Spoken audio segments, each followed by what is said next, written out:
Group Thanjavur doll और bronze lamp जैसे GI product के अलावा खिलौने, मेट और आर्टिफिशियल ज्वेलरी भी बनाते हैं। ऐसे स्टोर की वजह से जीआई प्रोडक्ट्स के साथ साथ हैंडीक्राफ्ट के प्रोडक्ट की बिक्री में भी काफी तेजी देखने को मिली है। इस मुहिम की वजह से न केवल कारीगरों को बढ़ावा मिला है, बल्कि महिलाओं की आमदनी बढ़ने से उनका सशक्तिकरण भी हो रहा है। मेरा मन की बात के श्रोताओं से भी एक आग्रह है, आप अपने क्षेत्रों में ये पता लगाएं कि कौन से महिला सेल्फ हेल्प ग्रुप काम कर रहे हैं। उनके प्रोडक्ट्स के बारे में भी आप जानकारी जुटाएं और ज्यादा से ज्यादा इन उत्पादों को उपयोग में लाएं। ऐसा करके आप सेल्फ हेल्प ग्रुप की आय बढ़ाने में तो मदद करेंगे ही, आत्मनिर्भर भारत अभियान को भी गति देंगे। साथियों, हमारे देश में कई सारी भाषाओं, लिपियां और बोलियों का समृद्ध खजाना है। अलग अलग क्षेत्रों में अलग अलग पहनावा, खान पान और संस्कृति, ये हमारी पहचान है।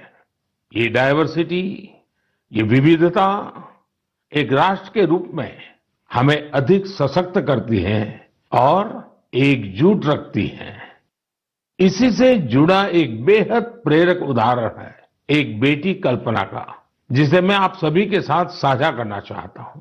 उनका नाम कल्पना है, लेकिन उनका प्रयास एक भारत श्रेष्ठ भारत की सच्ची भावना से भरा हुआ है। दरअसल कल्पना ने हाल ही में कर्नाटका में अपनी 10वीं की परीक्षा पास की है।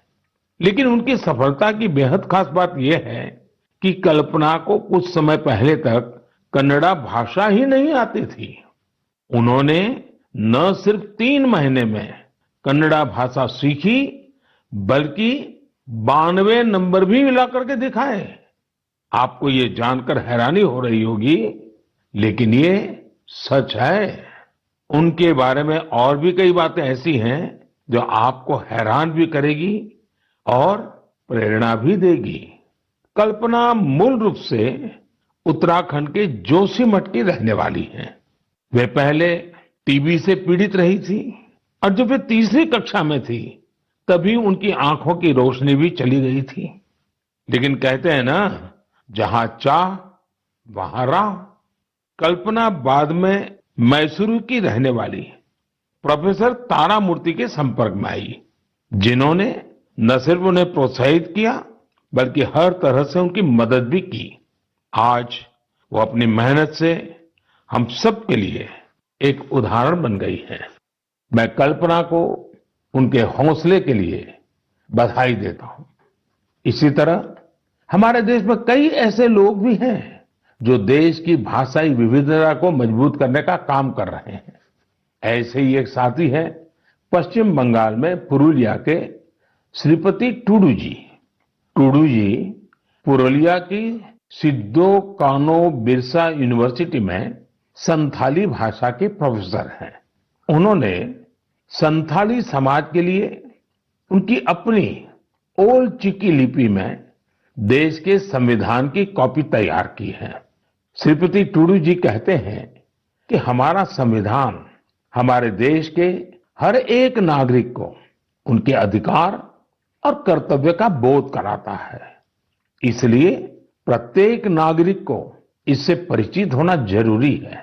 इसलिए उन्होंने संथाली समाज के लिए उनकी अपनी लिपि में संविधान की कॉपी तैयार करके भेंट सौगात के रूप में दी है।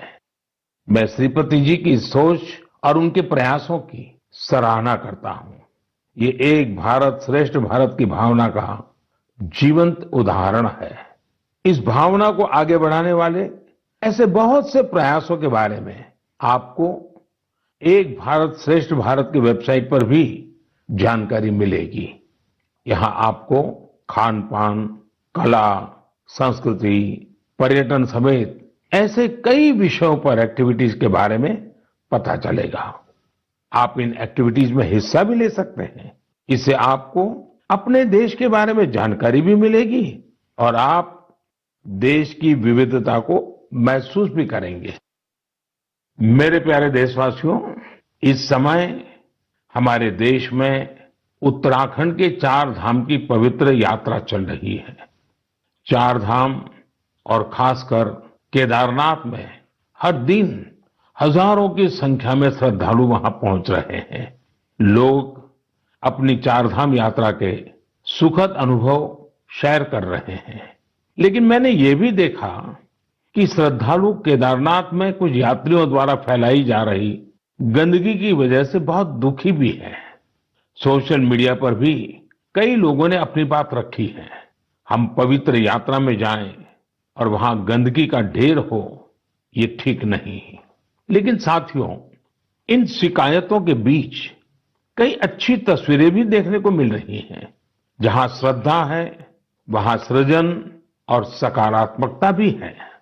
कई श्रद्धालु ऐसे भी हैं जो बाबा केदार के धाम में दर्शन पूजन के साथ साथ स्वच्छता की साधना भी कर रहे हैं। कोई अपने ठहरने के स्थान के पास सफाई कर रहा है, तो कोई यात्रा मार्ग से कूड़ा कचरा साफ कर रहा है। स्वच्छ भारत अभियान की टीम के साथ मिलकर कई संस्थाएं और स्वयंसेवी संगठन भी वहां काम कर रहे हैं। साथियों, हमारे यहाँ जैसे तीर्थ यात्रा का महत्व होता है, वैसे ही तीर्थ सेवा का भी महत्व बताया गया है।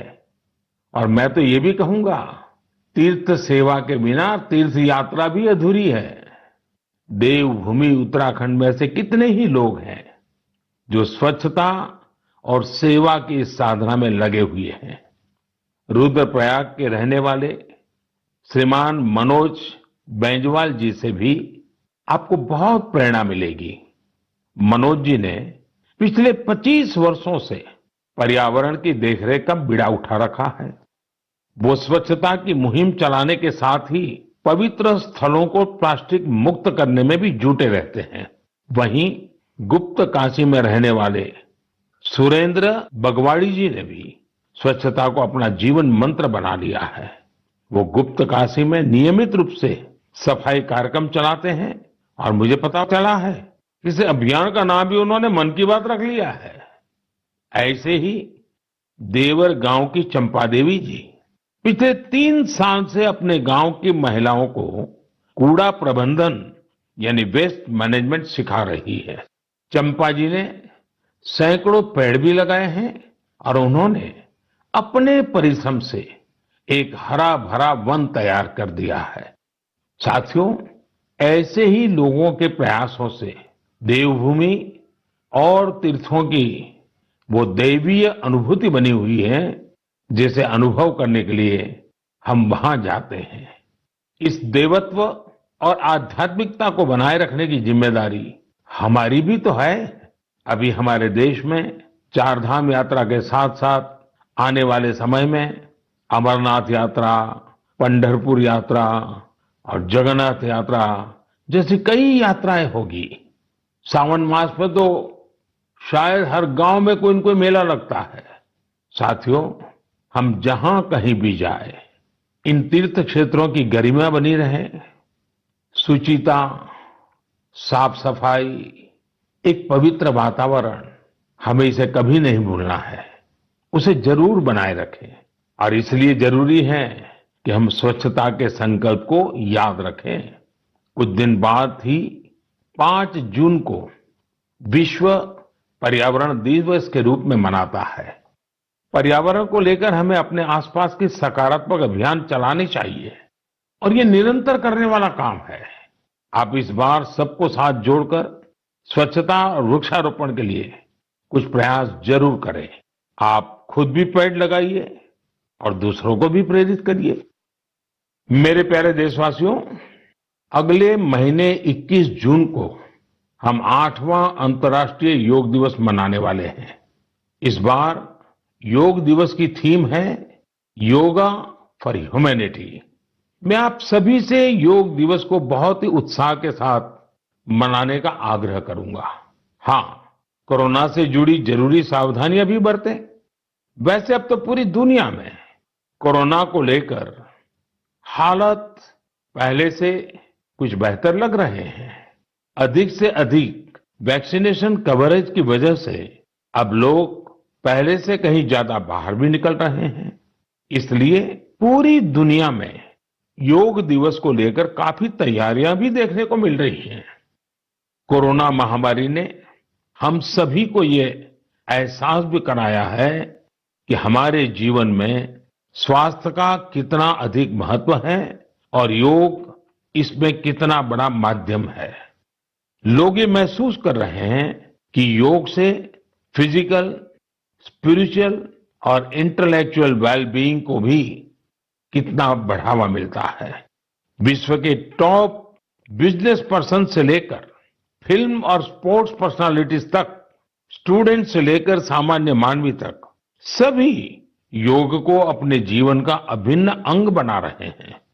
मुझे पूरा विश्वास है कि दुनिया भर में योग की बढ़ती लोकप्रियता को देखकर आप सभी को बहुत अच्छा लगता होगा। साथियों, इस बार देश विदेश में योग दिवस पर होने वाले कुछ बेहद इनोवेटिव उदाहरणों के बारे में मुझे जानकारी मिली है। इन्हीं में से एक है गार्डियन रिंग। एक बड़ा ही यूनिक प्रोग्राम होगा। इसमें मूवमेंट ऑफ सन को सेलिब्रेट किया जाएगा। यानी सूरज जैसे जैसे यात्रा करेगा, धरती के अलग अलग हिस्सों से हम योग के जरिए उसका स्वागत करेंगे।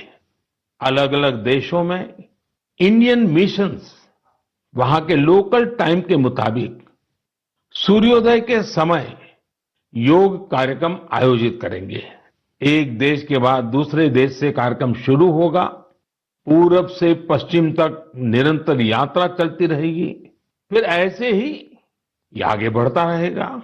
इन कार्यक्रमों की स्ट्रीमिंग भी इसी तरह एक के बाद एक जुड़ती जाएगी।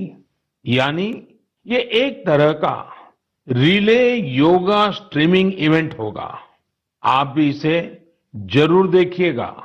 साथियों, हमारे देश में इस बार अमृत महोत्सव को ध्यान में रखते हुए देश के 75 प्रमुख स्थानों पर भी अंतर्राष्ट्रीय योग दिवस का आयोजन होगा। इस अवसर पर कई संगठन और देशवासी ने अपने अपने स्तर पर अपने अपने क्षेत्र की खास जगहों पर कुछ न कुछ इनोवेटिव करने की तैयारी कर रहे हैं। मैं आपसे भी यह आग्रह करूंगा, इस बार योग दिवस मनाने के लिए आप अपने शहर, कस्बे या गांव की किसी ऐसी जगह चुने जो सबसे खास हो। ये जगह कोई प्राचीन मंदिर और पर्यटन केंद्र हो सकता है, या फिर किसी प्रसिद्ध नदी, झील या तालाब का किनारा भी हो सकता है। इससे योग के साथ साथ आपके क्षेत्र की पहचान भी बढ़ेगी और पर्यटन को भी बढ़ावा मिलेगा। इस समय योग दिवस को लेकर 100-डे काउंटडाउन भी जारी है।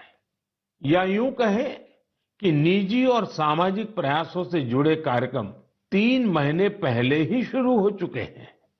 जैसा कि दिल्ली में 100वें दिन और 75वें दिन के काउंटडाउन प्रोग्राम्स हुए हैं। वहीं असम के शिवसागर में 50वें और हैदराबाद में 25वें काउंटडाउन इवेंट आयोजित किए गए। मैं चाहूंगा कि आप भी अपने यहां अभी से योग दिवस की तैयारियां शुरू कर दीजिए। ज्यादा से ज्यादा लोगों से मिलिए। हर किसी को योग दिवस के कार्यक्रम में जुड़ने के लिए आग्रह कीजिए, प्रेरित कीजिए।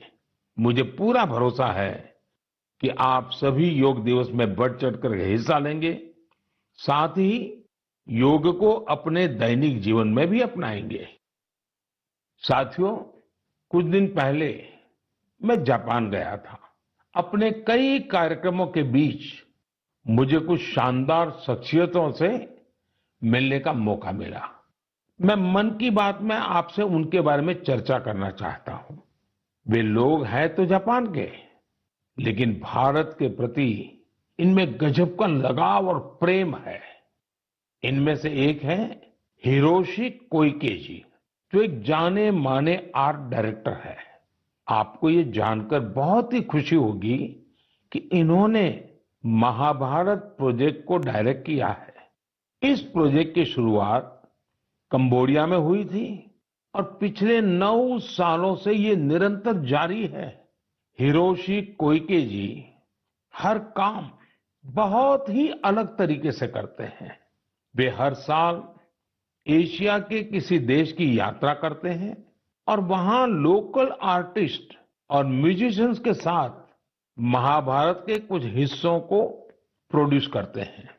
इस प्रोजेक्ट के माध्यम से उन्होंने इंडिया, कंबोडिया और इंडोनेशिया सहित 9 देशों में प्रोडक्शन किए हैं और स्टेज परफॉर्मेंस भी दी है।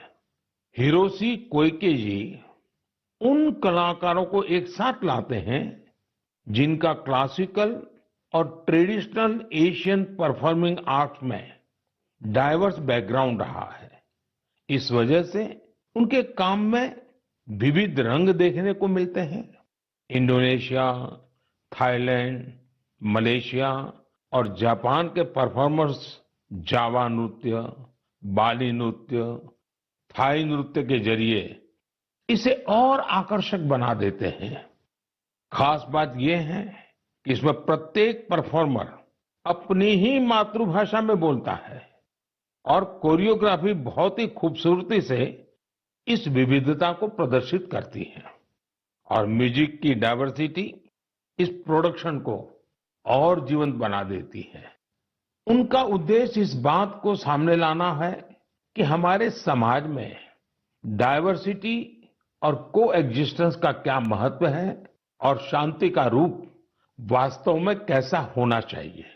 इनके अलावा मैं जापान में जिन अन्य 2 लोगों से मिला वे हैं आत्सुशी मात्सुओ जी और केंजी योशी जी।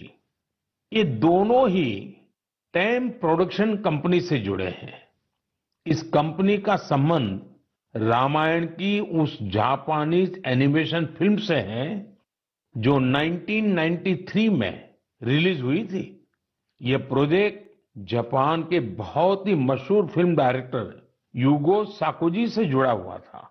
करीब 40 साल पहले 1983 में उन्हें पहली बार रामायण के बारे में पता चला था।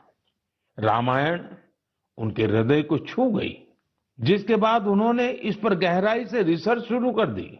इतना ही नहीं, उन्होंने जापानी भाषा में रामायण के 10 वर्जन्स पढ़ डाले और वो इतने पर ही नहीं रुके, वे इसे एनिमेशन में भी उतारना चाहते थे। इसमें इंडियन एनिमेटर्स ने भी उनकी काफी मदद की। उन्हें फिल्म में दिखाए गए भारतीय रीति रिवाजों और परंपराओं के बारे में गाइड किया गया। उन्हें बताया गया कि भारत में लोग धोती कैसे पहनते हैं, साड़ी कैसे पहनते हैं, बाल कैसे बनाते हैं, बच्चे परिवार के अंदर एक दूसरे का मान सम्मान कैसे करते हैं, आशीर्वाद की परंपरा क्या होती है, प्रातः उठ करके अपने घर के जो सीनियर है उनको प्रणाम करना, उनके आशीर्वाद लेना, ये सारी बातें अब 30 सालों के बाद यह एनिमेशन फिल्म फिर से 4K में रीमास्टर की जा रही है। इस प्रोजेक्ट के जल्द ही पूरा होने की संभावना है। हमसे हजारों किलोमीटर दूर जापान में बैठे लोग जो न हमारी भाषा जानते हैं, जो न हमारी परंपराओं के बारे में उतना जानते हैं, उनका हमारी संस्कृति के लिए समर्पण, ये श्रद्धा, ये आदर बहुत ही प्रशंसनीय है। कौन हिंदुस्तानी इस पर गर्व नहीं करेगा। मेरे प्यारे देशवासियों, स्व से ऊपर उठकर समाज की सेवा का मंत्र, सेल्फ फॉर सोसाइटी का मंत्र हमारे संस्कारों का हिस्सा है। हमारे देश में अनगिनत लोग इस मंत्र को अपना जीवन ध्येय बनाए हुए हैं। मुझे आंध्र प्रदेश में मरकापुरम में रहने वाले एक साथी राम भूपाल रेड्डी जी के बारे में जानकारी मिली। आप जानकर हैरान रह जाएंगे कि राम भूपाल रेड्डी जी ने रिटायरमेंट के बाद मिलने वाली अपनी सारी कमाई बेटियों की शिक्षा के लिए दान कर दी है। उन्होंने करीब करीब 100 बेटियों के लिए सुकन्या समृद्धि योजना के तहत खाते खुलवाए और उसमें अपने 25 लाख से ज्यादा रुपए जमा करवा दिए। ऐसे ही सेवा का एक और उदाहरण यूपी में आगरा के कचोरे गांव का है। काफी साल से इस गांव में मीठे पानी की किल्लत थी। इस बीच गांव के एक किसान कुंवर सिंह को गांव से 6-7 किलोमीटर दूर अपने खेत में मीठा पानी मिल गया। ये उनके लिए बहुत खुशी की बात थी। उन्होंने सोचा, क्यों न इस पानी से बाकी सभी गांववासियों की भी सेवा की जाए। लेकिन खेत से गांव तक पानी ले जाने के लिए 30-32 लाख रुपए चाहिए थे। कुछ समय बाद कुंवर सिंह के छोटे भाई श्याम सिंह सेना से रिटायर होकर गांव आए, तो उन्हें ये बात पता चली। उन्होंने रिटायरमेंट पर मिली अपनी सारी धनराशि इस काम के लिए सौंप दी और खेत से गांव तक पाइपलाइन बिछाकर गांव वालों के लिए मीठा पानी पहुंचाया। अगर लगन हो, अपने कर्तव्यों के प्रति गंभीरता हो, तो एक व्यक्ति भी कैसे पूरे समाज का भविष्य बदल सकता है, ये प्रयास इसकी बड़ी प्रेरणा है। हम कर्तव्य पथ पर चलते हुए ही समाज को सशक्त कर सकते हैं, देश को सशक्त कर सकते हैं। आजादी के इस अमृत महोत्सव में यही हमारा संकल्प होना चाहिए और यही हमारी साधना भी होनी चाहिए, और जिसका एक ही मार्ग है, कर्तव्य, कर्तव्य और कर्तव्य। मेरे प्यारे देशवासियों, आज मन की बात में हमने समाज से जुड़े कई महत्वपूर्ण विषयों पर चर्चा की। आप सब अलग अलग विषयों से जुड़े महत्वपूर्ण सुझाव मुझे भेजते हैं और उन्हीं के आधार पर हमारी चर्चा आगे बढ़ती है। मन की बात के अगले संस्करण के लिए अपने सुझाव भेजना भी मत भूलिएगा। इस समय आजादी के अमृत महोत्सव से जुड़े जो कार्यक्रम चल रहे हैं, जिन आयोजन में आप शामिल हो रहे हैं, उनके बारे में भी मुझे जरूर बताइए। नमो ऐप और माय गॉव पर मुझे आपके सुझावों का इंतजार रहेगा। अगली बार हम एक बार फिर मिलेंगे, फिर से देशवासियों से जुड़े ऐसे ही विषयों पर बातें करेंगे।